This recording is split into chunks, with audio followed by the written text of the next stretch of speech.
Assalamualaikum warahmatullahi wabarakatuh. Salam olahraga. Perkenalkan, nama saya Badra Aryatama dari Universitas Negeri Medan, jurusan Ilmu Keluargaan, Fakultas Ilmu Keluargaan. Baiklah, di sini saya akan sedikit membahas tentang webinar Mental and Physical Health. Oke, sebelum kita masuk ke materi, lebih baiknya kita sedikit membahas tentang narasumbernya. Yaitu narasumbernya saya sendiri, Badra Aryatama. Oke, baiklah, di sini saya akan sedikit membahas tentang stay activity. Pentingnya berolahraga selama pandemi. Yang pertama ada menjaga imun. Di masa pandemi ini, imun sangat penting untuk kita karena virus COVID-19 ini menyerang daya tahan tubuh kita atau imun kita. Physical activity and sport. Aktivitas fisik atau physical activity. Setiap gerakan tubuh yang dihasilkan oleh otot rangka yang memerlukan peningkatan pengeluaran tenaga dan energi atau membakar kalori itu disebut aktivitas fisik. Contohnya aktivitas fisik itu menyapu, bekerja, mengajar, berjalan, mencuci, dan lain-lain. Atau biasa kita sebut dengan melakukan aktivitas membersihkan rumah, masuk ke olahraga atau sport. Bentuk aktivitas fisik yang spesifik atau aktivitas fisik berencana, teratur, terstruktur, dan bertujuan memperoleh kebugaran atau manfaat kesehatan lainnya. Latihan di klub kesehatan berencana, bersepeda, berlari, golf, tenis. Tujuan olahraga ini memiliki tujuan seperti menjaga daya tubuh kita berfisik, berstruktur, dan memiliki tujuan yang baik bagi tubuh kita. Masuk ke selanjutnya, manfaat berolahraga. 1. Meningkatkan kualitas kesehatan secara umum, menurunkan resiko menderita penyakit jantung seperti penyakit jantung, hati, stroke, dan lain-lain. Yang kedua, meningkatkan kebugaran atau kapasitas seperti kapasitas aerobik dalam tubuh kita, kekuatan otot, fleksibilitas, dan massa tulana. Yang ketiga, meningkatkan kemampuan untuk aktivitas sehari-hari dan mencegah dari jatuh. Keempat, menjaga dan memperbaiki berat badan yang ideal. Yang kelima, menjaga mood. Keenam, memperbaiki postur. Yang ketujuh, meningkatkan situs imun secara maksimal. Olahraga dan sistem imun. Olahraga meningkatkan sistem imun serta menurunkan risiko dan level berat infeksi virus saluran napas dengan olahraga intensi sedang. Di sini olahraga sangat bagus untuk meningkatkan imun kita agar terhindar dari virus saluran napas dari COVID-19. Adapun respons sistem imun akut terhadap olahraga, terjadi pengeluaran hormon stres, konsentrasi, perubahan temperatur suhu tubuh, dan peningkatan aliran darah. Dari olahraga dapat merespon pengeluaran hormon stres, konsentrasi, perubahan temperatur suhu tubuh, dan peningkatan aliran darah supaya lancar. Yaitu olahraga seperti apakah yang baik dilakukan selama pandemi ini? 1. Ketahanan jantung paru, yaitu latihan aerobik seperti jalan cepat, jogging, berlari, bersepeda, berenang, lompat tali, tenis, senam, dan lain-lain.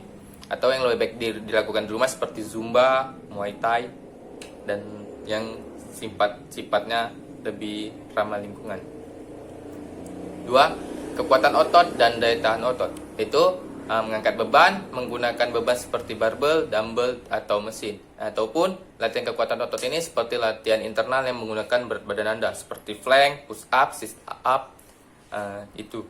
Yang ketiga, flexibilities. Seperti flexibilities ini wajib kita lakukan setiap hari, seperti stretching, pemanasan. Aktivitas apapun harus dilakukan dengan pemanasan agar tidak terjadi sesuatu yang tidak kita inginkan. Olahraga seperti apa? Olahraga dengan intensitas sedang. Olahraga untuk meningkatkan daya tahan tubuh dengan intensitas sedang. Denyut nadi 60-80 per denyut nadi maksimal.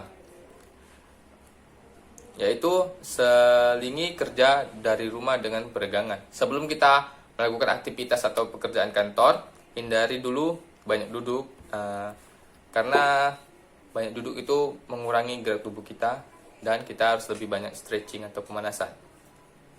Waktu yang tepat itu tidak ditentukan waktunya, tapi dianjurkan lebih baik pagi agar tubuh merasa lebih bugar.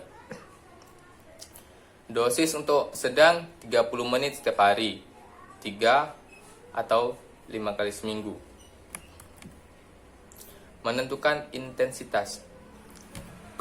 American College of Sport Medicine atau disingkat dengan ACSM, 3 aktivitas fisik yang membedakan seberapa berat aktivitas fisik itu. Yang pertama, aktivitas fisik ringan. Aktivitas fisik ringan saat beraktivitas masih bisa berbicara dan bernyanyi. Itu dia intensitasnya tidak berat. Yang kedua, aktivitas fisik sedang. Saat beraktivitas, tubuh berkeringat, napas lebih cepat dan dapat berbicara, tetapi susah bernyanyi. Yang ketiga, aktivitas fisik tinggi. Saat beraktivitas, tubuh banyak berkeringat dan kehabisan napas, tidak dapat berbicara. Dari ketiga intensitas ini, kita lebih bagus dianjurkan melalui aktivitas ringan dulu. Setelah itu kita meningkat ke aktivitas sedang dan aktivitas fisik tinggi, karena kita tidak bisa melakukan dengan aktivitas sangat tinggi terus.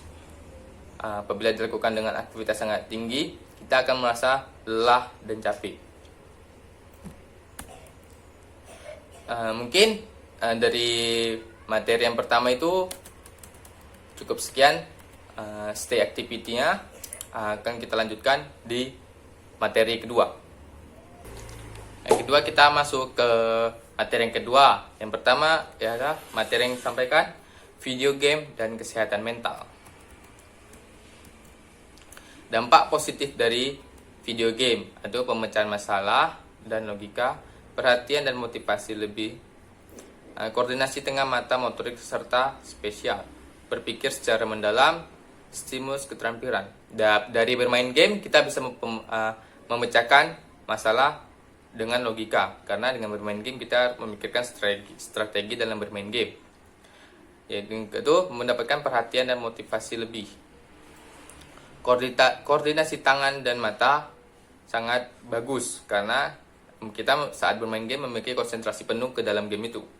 Itu kita bisa berpikir secara mendalam bagaimana kita bisa memenangkan dalam permainan game tersebut. Asupun keterampilan kita diuji.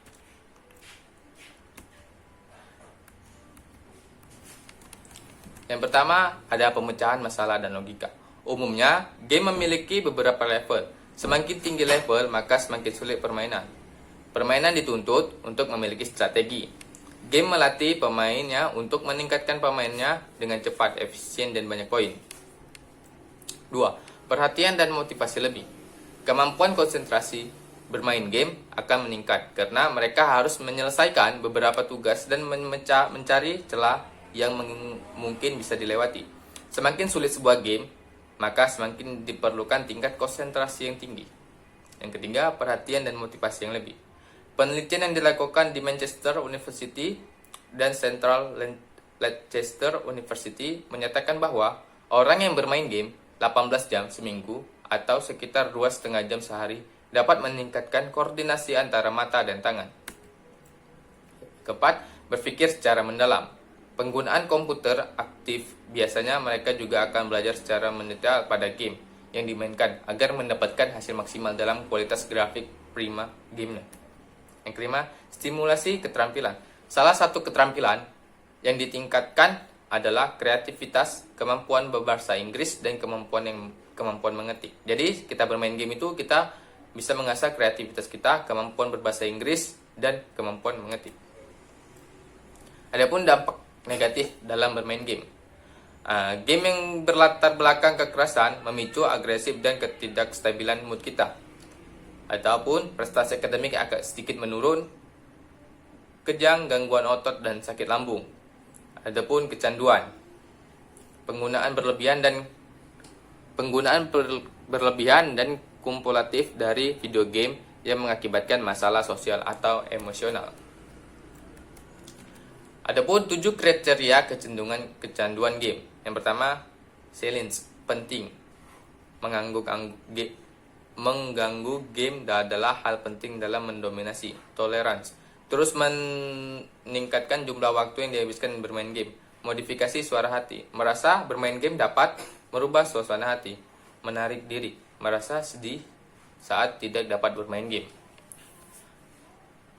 Dia pengulangan terus berulang berkali-kali dalam bermain game itu disebut candu. Konflik. Mengalami masalah dengan keluarga dan teman karena game. Seperti marah dan berbohong saat diminta bermain game online. Yang ketujuh, problem. Mengalami masalah kesehatan dan mengabaikan aktivitas lain, seperti makan tidak teratur dan kurang tidur serta malas belajar. Efektivitas bermain game. Sejauh ini, belum ada penelitian yang valid terkait batasan frekuensi bermain game. Namun, beberapa pakar mengatakan idealnya tidak lebih dari 20 jam per minggu. Cara terbaik, apakah kita bermain game masih batas wajar atau tidak ada minimal dengan melihat kriteria kecanduan game. Jika kita merasa masih jauh dari kriteria tersebut, berarti masih wajar. Namun jika sudah ada beberapa kriteria, segera kurangi durasi bermain game. Masuk materi kedua, yaitu materi ketiga, menjaga kesehatan mental di masa pandemi. 1. Tahu potensi-potensi yang dimiliki dan mengarahkan mencapai tujuan dan cita-cita. 2. Mampu mengatasi stres atau masalah. 3. Produktif. 4. Bermanfaat untuk orang lain.